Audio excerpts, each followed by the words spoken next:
وعن عثمان بن عفان رضي الله عنه قال قال رسول الله صلى الله عليه وسلم من علم أن الصلاة حق واجب دخل الجنة।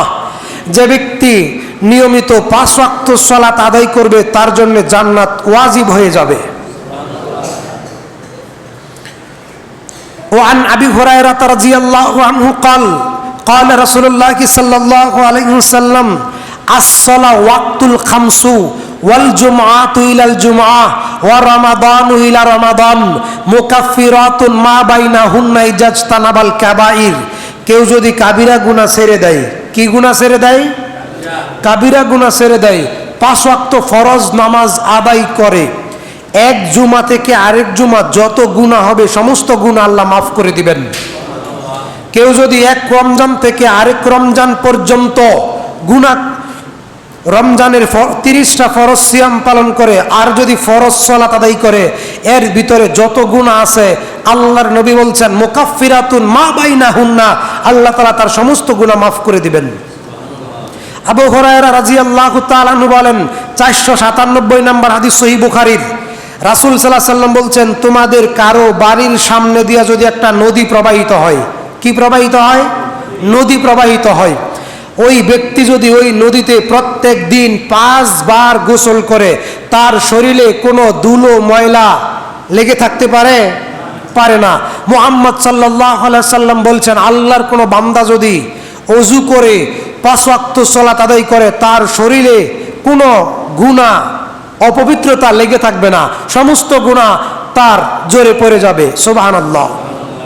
বুখারীর বর্ণনা, রাসূল সাল্লাল্লাহু আলাইহি সাল্লাম বসন্তকালে, শীতকালে একটি গাছের ডালে ধরে ডালটা নাড়া দিলেন, তারপর সাহাবীদেরকে বললেন দেখো তো এই ডালে কোনো পাতা অবশিষ্ট আছে কিনা, না, সব পাতা জোরে পড়ে গেল। আল্লাহ রাসূল বলছেন আল্লাহর কোনো বান্দা যদি ঠিক মতো ওযু করে তারপরে নামাজ পড়ে তাহলে তার শরীর থেকে সমস্ত গুনাহ জোরে পড়ে যায়। উসমান ইবনে আফফান রাদিয়াল্লাহু তাআলা আনহু বলেন রাসূল সাল্লাল্লাহু আলাইহি ওয়াসাল্লাম বলেছেন মা মিন মুসলিমিন ইয়াতাওয়াদ্দাউ ফায়ুহসিনুল উযুওয়া, কেউ যদি উত্তম রূপে ওযু করে, কিভাবে? উত্তম রূপে নবীর তরিকায় ওযু করে। রাসূল সাল্লাল্লাহু আলাইহি ওয়াসাল্লাম বলছেন কেউ যদি আমার তরিকায় ওযু করে, ওযুর শুরুতে শুধু বিসমিল্লাহ, আর কোনো দোয়া চলবে না। ওযুর শুরুতে শুধু বিসমিল্লাহ, অন্য কোনো দোয়া চলবে না। বিসমিল্লাহির রহমানির রহিম চলবে না, শুধু বিসমিল্লাহ। 2 হাতের কবজি পর্যন্ত ধৌত করবে প্রথম, তারপর কুলি করবে, গড়গড়া সহ কুলি করবে, জিহ্বার মধ্যে আঙ্গুল দিয়ে আ আ করবে, এটা নাসাইর বর্ণনা। রোজা ব্যতীত গড়গড় সহ কুলি করবে 3 বার, তারপরে নাকের ভিতরে পানি দিবে।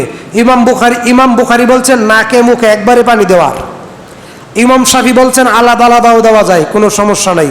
তারপর পুরো মুখমণ্ডল ধৌত করবেন 3 বার, নারী হোক পুরুষ হোক। 3 বার মুখমণ্ডল ধৌত করতে যদি 20 বার পানি দেওয়া লাগে তাতেও কোনো ওযুর সমস্যা নাই। তারপরেও মুখ ধোয়ার পরে আলাদা 1 অঞ্জলি পানি নিয়ে থুতনির নিচে লাগাইয়া দিবেন, এটা ওয়াজিব বিধান, এটা আল্লাহর আলাদা হুকুম। কথা বোঝা গেছে? তারপরে আপনি ডান হাতের কুনি পর্যন্ত ধৌত করবেন 3 বার, 3 বার ধুইতে 10 বার পানি লাগলেও ওযুর কোনো সমস্যা নাই। তারপরে বাম হাতের কুনি পর্যন্ত ধৌত করবেন 3 বার।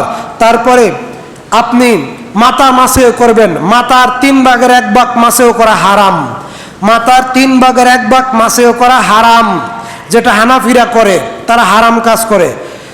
তারপরে পুরো মাথা মাসেও করবেন 1 বার, মাথা মাসেও করা ফরজ। মাথা কানেরই অংশ, কান ধৌত করার জন্য আলাদা কোনো পানি নিতে হয় না, কানের সমস্ত পেছে পেছে আঙ্গুল ঢুকাইয়া কান মাসেও করবেন। তারপর আপনি কি করবেন? ডান পা গিট পর্যন্ত 3 বার, বাম পা গিট পর্যন্ত 3 বার, আঙ্গুলের ফাঁকে ফাঁকে আঙ্গুল দিয়ে আঙ্গুলগুলো খিলাল করবেন। মধ্যখানে মূল কথা, একটা অঙ্গ 2 বার, একটা অঙ্গ 3 বার ধৌত করলে ওযুর কোনো সমস্যা নাই। তবে 4 বার ধৌত করে ইহুদি এবং খ্রিস্টানেরা। কথা বোঝা গেছে কিনা? এইভাবে ওযু করে কেউ যদি বলে আশহাদু আল্লা ইলাহা ইল্লাল্লাহু ওয়া আশহাদু আন্না মুহাম্মাদান আবদুহু ওয়া রাসূলুহু, মুহাম্মদ সাল্লাল্লাহু আলাইহি সাল্লাম বলছেন এইভাবে ওযু করে এই কালেমায়ে শাহাদাত পাঠ করে কেউ যদি মসজিদে প্রবেশ করে, আল্লাহুম্মা ইফতাহলি আবওয়াবা রাহমাতিক, আল্লাহ রাসূল বলছেন আল্লাহ তাআলা তার জন্য জান্নাতের 8টি দরজা খুলে দেন।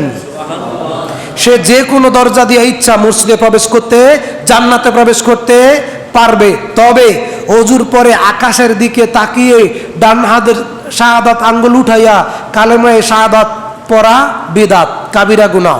এইভাবে ওযু করবেন। সম্মানিত হাজিরিন, এইভাবে ওযু করে 2 রাকাত নামাজ পড়লে নবী সাল্লাল্লাহু আলাইহি সাল্লাম বলছেন বান্দার উপরে জান্নাত ওয়াজিব হয়ে যায়, মানে ওই বান্দা নিশ্চিত জান্নাতি। কথা বুঝতে পারছেন কিনা? নাম্বার 2, ওই বান্দার শরীরে, ওই বান্দার অতীতের মা তাকদ্দামা মিন জামবি, ওই বান্দার সেদিন থেকে নিয়ে, সেই সময় থেকে নিয়ে অতীতের সমস্ত গুনাহ আল্লাহ মাফ করে দেন। আরো একটা বর্ণনা, ওযু করে 2 রাকাত নামাজ যে আপনি পড়বেন, যেই সূরা দিয়া পড়বেন, যদি ওই সূরার অর্থ জানা থাকে